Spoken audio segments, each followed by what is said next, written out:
और business owner जो है वो फिर पूरा समझे मेजर टाइम उसका जो है वो ग्रोथ और एक्सपेंशन एक्टिविटीज को सोचने में इम्प्लीमेंट करने में लग रहा होता है, और यहाँ पर आके बिजनेस जो है वो एक्सपोनेंशियली ग्रो होता है। तो सबसे इंपॉर्टेंट इंसान सबसे इंपॉर्टेंट चीज पे जब फोकस करता है तो एक्सपोनेंशियल ग्रोथ बिजनेस में जो है वो अचीव होती है। ऑफ कोर्स ऐसा, बिल्कुल ऐसा। लास्ट स्टेज क्विकली अगर मैं आपको बता दूं होता है स्केल। यहाँ पर बहुत कम कंपनीज जाती हैं, बहुत कम। स्केल कंपनीज में ये होता है कि एक बिजनेस ओनर कंपनी को नहीं चला रहा होता, बल्कि सी सूट चला रहा होता है। ठीक है, सी सूट क्या, सी की पोजीशन वाले जो लोग होते हैं, CEO, CFO, CMO, CTO, chief technical officer, chief marketing officer, chief manufacturing officer, chief operating officer, chief finance officer, इनकी एक बोर्ड ऑफ डायरेक्टर होती है, इनकी टीम होती है और ये कंपनी को चलाती हैं। और बिजनेस ओनर जिंदा हो या जिंदा ना हो इससे कोई फर्क नहीं पड़ता। फॉर एग्जांपल मैंने 1 साल फातिमा फर्टिलाइजर में काम किया। फवाद मुख्तार साहब जो है ना वो ओनर थे, वो पूरे साल में 2 दिनों के लिए सिर्फ कंपनी में इंडस्ट्री में आए। वो हेलीकॉप्टर से आए, उतरे, 2 दिन विजिट किया और फिर वो चले गए। तो ऐसे कैसे पॉसिबल है कि 2 दिन में आप कंपनी कैसे चला सकते हैं? क्यों? क्योंकि वो स्केल स्टेज पे जा चुकी है। ठीक है। बाकी केएफसी के बाबे आप उनकी ले लें, वो जिंदा तो नहीं है, कोई कंपनी चल रही है। एंग्रो की एग्जांपल ले लें, फॉर्टी फर्टिलाइजर की ले लें, तो बहुत सारी कंपनीज हैं जो कि स्केल स्टेज पे जा चुकी है। राइट। अच्छा, मैं ये पूछ रहा था कि आप किस लेवल का, क्या आप स्केल लेवल कॉर्पोरेट्स को लेते हैं? हाँ, मेरी ऑडियंस जो है वो है कि किसी भी शख्स ने, कोई भी शख्स अगर कोई प्रोडक्ट या सर्विस प्रोवाइड कर रहा है, चाहे वो अकेला कर रहा है, चाहे उसके 10 लोगों की टीम है, 100 लोगों की टीम है, 300, 400, 500, 1000 या उससे ज्यादा, वहां से लेकर जब तक वो कॉर्पोरेट नहीं बना, जब तक वो कॉर्पोरेट बन गया तो कॉर्पोरेट बन गया तो मैं उसकी हेल्प नहीं कर सकता, क्योंकि मेरा भी एक अपना एक एक्सपीरियंस और चीजें हैं। ठीक है, तो कॉर्पोरेट ट्रेनिंग्स में प्रोवाइड नहीं करता। जो एसएमईज होती हैं, स्मॉल एंड मीडियम एंटरप्राइजेस, उनको जो है वो मैं सर्विसेज प्रोवाइड करता हूँ। सर्विसेज नहीं, बेसिकली ट्रेनिंग और कोचिंग प्रोवाइड करता हूँ। राइट। सर, गाइड कीजिए कि एसएमई ओनर्स अपनी कंपनीज को, अपनी एंटरप्राइजेस को किस तरह से ग्रो करें? वो कौन से पॉइंट्स हैं जहां आपने देखा अपने वास्ट एक्सपीरियंस में, मोर देन 5000 आपकी सक्सेस स्टोरीज हैं, तो उसमें आपने कहा, आपने कोई स्टैट्स में देखा कि जी ये वो पॉइंट्स हैं जहां जहां पे आपके ये जो ओनर्स हैं या जो कंपनी है ये लैक करती है, हमेशा हर दफा ऐसा होता है या मोस्टली ऐसा होता है, वो कौन कौन से फैक्टर्स हैं? अच्छा, मेरी जो लर्निंग जो हुई है और जो टॉप, इसमें से मैं आप लोगों को लर्निंग्स अपनी बताऊं जो मैंने एसएमईज में देखी है, जो कि वो सबसे बड़ी गलती, सबसे मोस्ट कॉमनली मिस्टेक्स जो कर रहे होते हैं, ठीक है, वो मैं कुछ आपको हाईलाइट कर देता हूँ। सबसे पहले ये है कि बिजनेस ओनर ना हर चीज़ खुद करने की कोशिश करता है, ठीक है, और वो डरा हुआ होता है कि मैं किसी को हायर क्यों करूँ, मुझे उसको सिखाना पड़ेगा, मुझे उसको पैसे देने पड़ेंगे, और चलो यार ये हफ्ते में 2 दफा तो करना है, चलो मैं ही कर लेता हूँ। ठीक है, तो वो क्या करता है, डेलीगेशन नहीं करता। हाँ, ठीक है, वो हर डेलीगेशन की तरफ नहीं जाते, खुद करने की कोशिश करता है, माइक्रो मैनेजमेंट करता है, अप्रूवल अपने पास रखता है, और इस चक्कर में क्या होता है कि वो ग्रोथ नहीं कर पाता और जिंदगी भर वो उसी चक्कर बजाय इसके कि वो सिस्टम बनाए, वो अपने प्रोडक्ट बनाने पे ज्यादा जोर दे रहा होता है, सिस्टम से दूर हो जाता है। एक ये चीज़ है। दूसरी चीज़ ये है कि लोग ना मार्केटिंग को सीरियस नहीं लेते। अच्छा, बहुत उसको निगलेक्ट करते हैं। मैं आपको 2 डॉक्टर की एग्जांपल देता हूँ। एक डॉक्टर है, उसने क्लिनिक खोला और वो बैठा रहा कि भाई एक पेशेंट से दूसरा पेशेंट आएगा, दूसरे पेशेंट से तीसरा आएगा, उसको ग्रोथ करने में 15 साल लग जाएंगे, क्योंकि उसने मार्केटिंग की नहीं, उसने रेफरेंस पे छोड़ दिया कि भाई मैं अच्छा प्रोडक्ट, अच्छी सर्विस प्रोवाइड करूंगा और खुद ब खुद जो है ना मैं 15 साल में कामयाब हो जाऊंगा। एक दूसरा डॉक्टर है, वो भी अच्छा प्रोडक्ट, अच्छी सर्विस प्रोवाइड करता है, ठीक है, लेकिन वो क्या करता है, वो एक्टिवली मार्केटिंग करता है सोशल मीडिया पे या कोई भी ऑनलाइन ऑफलाइन मार्केटिंग वगैरह वो करता है और वो वही ग्रोथ अचीव कर लेता है 5 साल में, जो कि दूसरा डॉक्टर 15 साल में कर रहा है। तो दोनों में डिफरेंस क्या था? प्रोडक्ट और सर्विस सेम है, लेकिन एक ने मार्केटिंग की, दूसरे ने मार्केटिंग नहीं। तो मार्केटिंग को बहुत ज्यादा निगलेक्ट किया जाता है। लोग कहते हैं भाई हम मार्केटिंग क्यों करें, हम जो है वो बस हमारा अच्छा प्रोडक्ट है खुद ही बिकेगा। ऐसा नहीं है। एक अच्छे से अच्छी किताब या अच्छे से अच्छा प्रोडक्ट दुकान के बिल्कुल पीछे के दरवाजे में एक शेल्फ के अंदर नीचे दबा कर रख दिया जाए तो वो बिकेगा थोड़ी। बिल्कुल, एक अच्छी चीज है तो उसको नुमाया किया जाए, उसको दिखाया जाए। पीपल शुड नो कि अच्छी चीज कोई मौजूद है मार्केट में, तभी तो वो उसको परचेज करने जाएगा। हाँ बिल्कुल। तो टास्क डेलीगेशन में कहूंगा ये निगलेक्ट किए जाते हैं बहुत ज्यादा। मार्केटिंग को बहुत ज्यादा निगलेक्ट किया जाता है। तीसरा है सिस्टम। अच्छा, ठीक है, सिस्टम क्या होता है? मैं अगर बहुत आसान अल्फाजों में आपको समझाऊं तो सिस्टम लोग कहते हैं, लेकिन लोग घबरा जाते हैं भाई सिस्टम क्या चीज़ है। Exactly. मैं आसान कर देता हूँ सिस्टम आपके लिए। सिस्टम है कि भाई बेसिकली आप जो आपके गोल्स हैं वो अचीव कैसे होंगे, ठीक है, जो आपके टास्क हैं वो आप लिख लो, ठीक है, जो SOPs हैं कि वो काम करते कैसे हैं वो आप लिख लो, आपका सिस्टम बन जाएगा। ठीक है। फॉर एग्जांपल मैं एक कंपनी में गया, वहाँ पर जो बिजनेस ओनर थे वो ऑपरेशंस डिपार्टमेंट में डेली के 4 घंटे लगाते थे। डेली के operations department, operational means the day to day work, वो खुद देख रहे थे 4 घंटे डेली। हाँ, हालांकि बिजनेस ओनर को सबसे पहले अपने आप को ऑपरेशंस डिपार्टमेंट से निकालना होता है। बिल्कुल। तो मैं उस बिजनेस में गया, मैंने उनका पूरा सिस्टम बनाया कि ऑपरेशन का एम्प्लॉय आएगा, 9 बजे आके ये काम करेगा, 9:30 बजे आके ये काम करेगा, 10 बजे करेगा। सारी एक्सेल की शीटें मैंने बना ली, एक एक टास्क उनका लिख लिया, पूरा सिस्टम मैंने ट्रेनिंग का बना दिया और ट्रेनिंग मैंने उनको प्रोवाइड कर दी। आज उस बिजनेस को तकरीबन 1.25 साल हो गया है और 1.25 साल से बिजनेस ओनर जो है वो हफ्ते में सिर्फ 2 घंटे दे रहा है। कहाँ डेली के फ्रॉम 4 hours पर day to 2 hours a week। तो कितना टाइम बिजनेस ओनर का बचा और किसका बचाया टाइम? बिजनेस ओनर का, जो कि बिजनेस में सबसे इंपॉर्टेंट इंसान है। तो वो फिर बिजनेस ओनर क्या करेगा? वो ग्रोथ और एक्सपेंशन एक्टिविटी, वो उसी टाइम को ऑफ कोर्स वो फिर एक्सपेंशन में और ग्रोथ में जो है ना वो इन्वेस्ट कर सकता है, क्योंकि टाइम भी इन्वेस्टमेंट है। If there is no time, हमने अभी बात कर रहे थे, हम अपने पिछली वीडियो में हमने टाइम मैनेजमेंट के ऊपर काफी बात करी, जो कि सबसे मैं समझता हूँ कि अगर आप टाइम मैनेजमेंट सीख जाते हैं तो आप अपने टाइम को प्रॉपर तरीके से डेलीगेट करके you can achieve more goals than achieving before the time management. तो ये बड़ा इंपॉर्टेंट पॉइंट है कि 4 घंटे आप डेली कर रहे थे इन्वेस्ट, और फिर आपने सबसे ज़्यादा बड़ी अपनी इन्वेस्टमेंट टाइम है वो आपने उठाकर 2 घंटे पर वीक पे लिया है। दैट मीन्स पर डे के जो 4 घंटे आपने बचा लिए, you can invest it on something else. बिल्कुल ऐसा ही है। और रिजवान रशीद के साथ आपका जो पॉडकास्ट था बिल्कुल मैंने देखा था और बड़ा अच्छा उन्होंने डिफाइन किया कि एब्सोल्युटली, तो वो आपकी ऑडियंस को मैं रिकमेंड करूंगा कि वो वाला पॉडकास्ट भी जरूर सुनें। एब्सोल्युटली।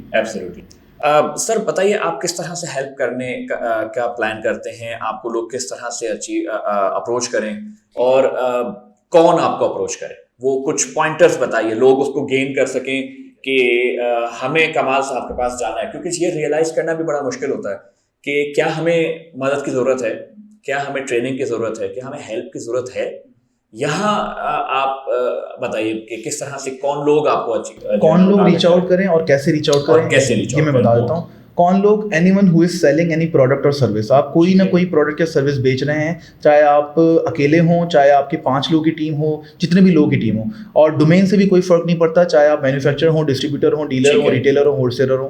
ठीक है, एटलीस्ट आप एक कॉर्पोरेट नहीं बने हुए और आप कोई ना कोई प्रोडक्ट या सर्विस प्रोवाइड कर रहे हो तो आप मेरी ऑडियंस हो और आपको मुझे रीच आउट करना चाहिए। ठीक है, रीच आउट करने का क्या तरीका है? मेरी एक सिंपल सी 2.5 घंटे की ट्रेनिंग होती है जिसमें मैं बिजनेस की जो फाउंडेशनल कॉन्सेप्ट्स हैं उनको ठीक कर रहा होता हूँ। और यकीन माने बड़े बड़े बिजनेस ओनर, 500,000 टीम मेंबर्स वाले बिजनेस ओनर्स के भी वो कॉन्सेप्ट्स क्लियर नहीं होते। तो 2.5 घंटे की मेरी ट्रेनिंग होती है, उसके सिर्फ 99 रुपीज में चार्ज कर रहा होता हूँ। हाँ, www.kamalhussain.pk मेरी वेबसाइट है। कमाल की स्पेलिंग है KAMAAL, कमाल HUSS। हम नीचे उसको हम वीडियो के नीचे हम उसको दे रहे होंगे, टैग कर रहे होंगे कमाल साहब की वेबसाइट, ताकि आप लोग उसको जो है वो रीच आउट कर सकें। हाँ, तो मेरी वेबसाइट पे ज्वाइन नाउ का बटन सामने आपको नजर आ जाएगा। वहाँ क्लिक करेंगे तो मेरा बिजनेस बूस्ट सेमिनार ट्रेनिंग का पेज खुल जाएगा। ठीक है, बिजनेस बूस्ट सेमिनार, वहाँ पर फॉर्म फिल करें, पेमेंट करें, 99 रुपीज़ की स्क्रीनशॉट शेयर करें आपके पास। अच्छा, सिस्टम हमने इतना ज़बरदस्त बनाया है, जैसे आप पेमेंट करेंगे ऑटोमेटिकली व्हाट्सएप, ईमेल, फिर रिमाइंडर, सब कुछ ऑटोमेटिकली हमारा सिस्टम सब कुछ। आप समझें, अगर हमने सिस्टम नहीं लगाया होता तो शायद हमें 3 एम्प्लॉयज रखने पड़ते सिर्फ ऑपरेशंस में। अभी हमारा एक ही एम्प्लॉय है और वो भी सिर्फ 4 घंटे ऑपरेशंस में काम करता है, बाकी वो मार्केटिंग चीज़ें देख रहा होता है। तो सिस्टम से आपको ये भी हेल्प होती है।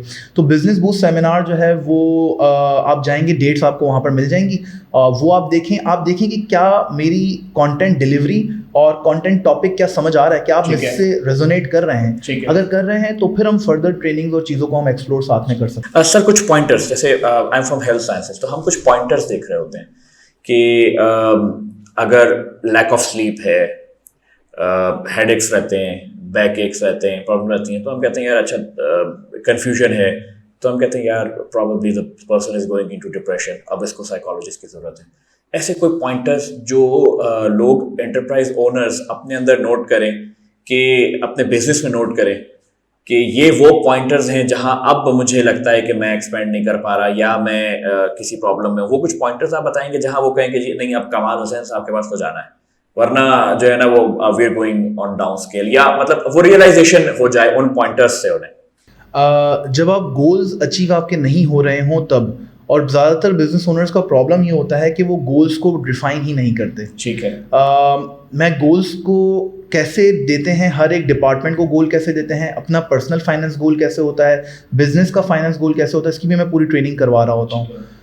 गोल्स दें अपने आप को, गोल्स देने के बाद आप देखें कि भाई गोल्स अचीव हो रहे हैं नहीं हो रहे हैं। और कुछ लोग गलती क्या करते हैं, गोल्स देने के बाद ना अपने आप को भूल जाते हैं और उस गोल्स को 6 महीने के बाद देखते हैं कि हाँ यार हमने क्या गोल दिया था। तो ऐसा नहीं है, गोल देने के बाद आपको उसको ट्रैक करना है। हर महीने आपने देखना हाँ भाई मैंने साल का गोल दिया लेट्स से, उसको मैंने क्वार्टरली ब्रेक किया और फिर क्वार्टरली गोल्स को मैंने मंथली ब्रेक किया, मंथली गोल्स को मैंने वीकली टास्क में डिवाइड किया। और हर एक टास्क को आप क्या करें, रिस्पॉन्सिबल पर्सन, टाइम और बजट, ये 3 चीजें आप हर टास्क को डिफाइन कर दें। और अब आपका काम टेंशन लेने का नहीं है कि साल का ये गोल है कैसे पूरा करूंगा ये वो, अब आप कुछ भी सोचे नहीं। अब आप सिर्फ वीकली गोल जो है उसको, गोल्स को ब्रेक कर दें इनटू माइक्रो पोर्शंस, आप ऑब्जेक्टिव्स पे ले आइए। हाँ, तो वीकली गोल आपके पूरे होते रहेंगे, आपका मंथली गोल पूरा हो जाएगा, मंथली गोल पूरे होते रहेंगे, आपका क्वार्टरली गोल पूरा हो जाएगा, क्वार्टरली गोल पूरे होंगे, आपके साल का गोल पूरा हो जाएगा। तो इस तरीके से चीज़ों को ब्रेक करें, गोल्स बनाएं और हर डिपार्टमेंट का गोल हो।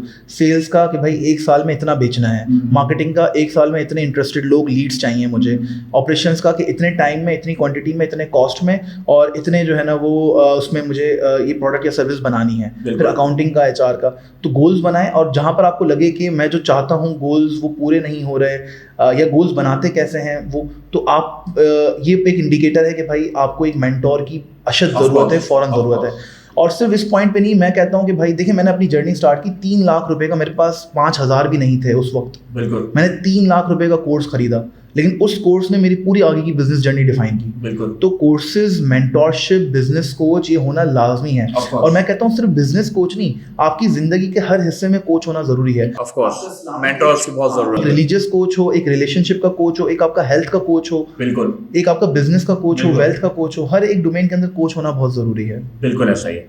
सर ये बताइएगा कि आपके कोर्सेज जो हैं वो किस तरह से डिफाइंड है? ऑफ कोर्स आपकी वेबसाइट पे तो उसकी पूरी डिटेल होगी, लेकिन क्या वो कोर्सेज आप वीडियो लिंक्स में और जो है वो रिकॉर्डेड पॉइंट ऑफ व्यू पे भी डिलीवर करते हैं या ये 1-to-1 ट्रेनिंग है आपकी? अच्छा, रिकॉर्डेड सेशंस जो होते हैं उन पे मैं बिलीव इस वजह से भी नहीं करता कि एक बुक हम लेते हैं ना और वो बस कोने में रख देते हैं और बोलते हैं कि अब पढ़ेंगे और फिर महीनों गुजर जाते हैं, फिर सालों गुजर जाते हैं और बुक वहीं की वहीं पड़ी रहती है। तो रिकॉर्डिंग भी अगर मैं शेयर करना शुरू कर दूंगा ना तो उसकी भी अहमियत ऐसी हो जाएगी, वो रख देंगे, लेकिन जब टाइम मिलेगा तब। तो मेरी जितनी भी ट्रेनिंग्स हैं, पहली बात तो मैं कोर्सेज प्रोवाइड नहीं करता, ठीक है ना, मेरी डायरेक्ट ट्रेनिंग्स होती हैं। जितनी भी ट्रेनिंग्स मेरी होती हैं सब की सब लाइव होती हैं, मैं लाइव आता हूँ उसमें। और फिर हम रिकॉर्डिंग प्रोवाइड नहीं करते। भाई मैं जब मेहनत करके लाइव आ रहा हूँ तो आप भी लाइव आओ, और किसी वजह से अगर नहीं ले पाओ, वो इंटरेक्शन बड़ा जरूरी है। आपकी एक मुझे एक फैक्टर ये भी नजर आता है कि video is one way communication, not 2 वे। वो फीडबैक नहीं है उसके ऊपर। लाइव में आप फीडबैक देख रहे होते हैं, बिल्कुल ऐसे आप एक्सप्रेशंस देख के बता सकते हैं कि वो क्या किस प्रोसेस ऑफ थिंकिंग में है, किस तरह से रिएक्ट कर रहा है आपकी बात को, उसको आसान करना है, अप लेवल करना है या क्या करना है। तो जाहिर है वो 1-to-1 सेशंस जो है वो बहुत इंपॉर्टेंट है। सबसे बेहतर तो देखिए फिजिकल है, लेकिन फिजिकल मेरे ना करने के मैंने आपको रीजन बताया। सबसे बेहतर फिजिकल है, उसके बाद जो है वो लाइव है वीडियो के थ्रू। उसके बाद बहुत कम जो है ना वो इंपॉर्टेंस आप समझे उसकी है कि रिकॉर्डेड आपने प्रोवाइड कर दिया, क्योंकि रिकॉर्डेड में आप स्पेस बार दबा के पॉज कर लेते हो, चाय भी पी रहे होते हो, खाना भी खा रहे होते हो, ऑफ कोर्स वो कंसंट्रेशन डाइवर्टेड होता है। सर इन सेशंस का जो है वो दौरानिया क्या होता है और इंटरवल्स क्या होते हैं? मतलब कि हफ्ते में कितनी दफ़ा, महीने में कितनी दफ़ा? आप ऑफ कोर्स डिफरेंट लोगों के लिए ये डिफरेंट होगा सेशंस, लेकिन आपके एक सेट क्राइटेरिया कोई है तो बताइए। अच्छा, एक तो बिजनेस बूस्ट सेमिनार मैंने आपको बताया वो तो 2.5 घंटे का ही होता है, 2.5 से 3 घंटे। It's the first session anyone would take. हाँ, उसके बाद जो भी टॉपिक नेक्स्ट मेरा होता है ना वो 2 दिन का होता है। सैटरडे संडे ज़्यादातर मेरी ट्रेनिंग्स होती हैं सुबह 9:30 से 5:30। For example business boost seminar के बाद मेरी जो नेक्स्ट ट्रेनिंग है वो है बिजनेस रीडायरेक्शन प्रोग्राम, BRP, और वो सैटरडे और संडे सुबह 9:30 से 5:30 होता है। बीच में हम नमाज ब्रेक देते हैं, लंच ब्रेक देते हैं, फिर ब्रेकआउट सेशंस होते हैं जिसमें हम क्वेश्चन आंसर्स ले रहे होते हैं। एक बड़ा इंटरेक्टिव वे में जो है वो एक सेशन होगा जिसमें 2 दिन आपको थकन इंशाल्लाह महसूस नहीं होती।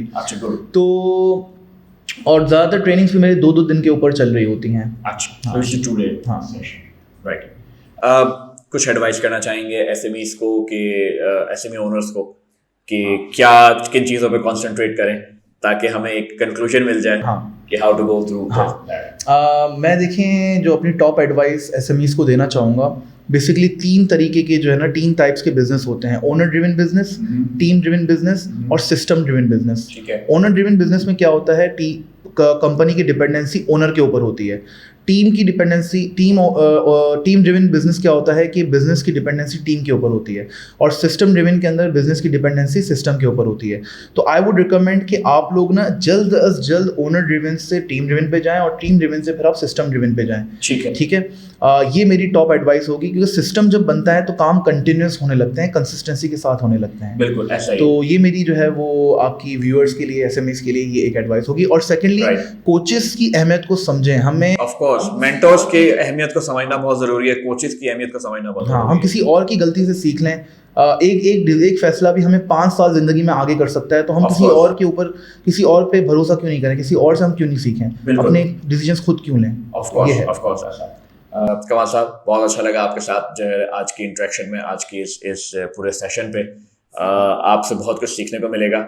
I will surely join your session, और ज़रूर हम जो है ना वो रिकमेंड करेंगे व्यूअर्स को भी कि वो आपके इन सेशंस में जो है वो इन्वॉल्व हो, उससे फ़ायदा उनको होगा इंशाल्लाह आपके सेशंस को जो है वो ट्राई करने में। कमाल साहब के साथ आज का सेशन आप लोगों ने, उम्मीद है काफ़ी चीज़ें इसमें से ग्रैब की होंगी। कमाल साहब के साथ हम दोबारा आपके पास आते रहेंगे, आपके क्वेश्चंस के हिसाब से हम कमाल साहब के साथ जो है वो इंटरेक्ट करते रहेंगे। लिंक्स कमाल साहब तक रीच करने के वीडियो की डिस्क्रिप्शन में आपको मिलेंगे।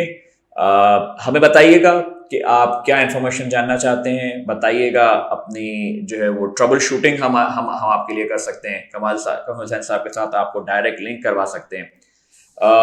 कोई भी ऐसी सजेशंस जो आप हमें देना चाहें, हम आपके साथ हैं, और इस चैनल को आगे ले जाने के लिए आपकी हेल्प की ज़रूरत होगी। Thank you for viewing the video.